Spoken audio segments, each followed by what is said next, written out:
Mheshimiwa William Ruto. Unajua wewe sasa ndio baba ya taifa. Lakini sasa ukileta hii mambo ya finance bill ya 35%, mnasema ya 35% mnaleta 3%. Mimi salary yangu yote nimechukua loans. Mtakata nini? Napataka zero. Mtaka ama mnataka kuchukua property yangu. Mimi hakuna napata. By the way, nilikuwa napata 34,000, hata 34,000 yote imeenda. Nimeweka kwa projects. My payslip is nothing. I only survive on some small allowance that I get when I go to the meetings.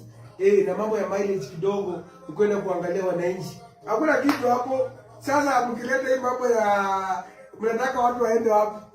Mheshimiwa Ruto, have mercy over these Kenyans. And it's not me. Many Kenyans have stressed their payslip. Charge wale watu wenye wananunua properties, mashamba, charge wale watu ambao wananunua manyumba hapa. Hiyo ndio sasa the gains on capital. Let me teach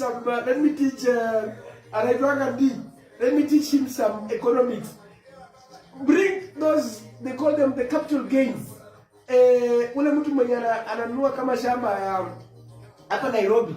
Charge on those people, it will, because if someone is buying a home of 30 million, you are charging like a stamp duty of maybe 20% or 10%. Hiyo inasaidia. Achana na hao watu wamechukua loans.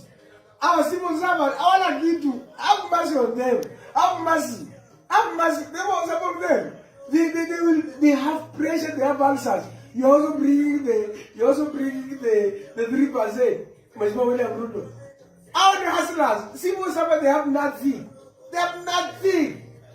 Bring on the capital gains. I'll come to the Mr. Juguna, treasury. I'll come and teach you some economics that I learned in Egerton some time back. So how you can, without stressing, the other peaceful Kenyans.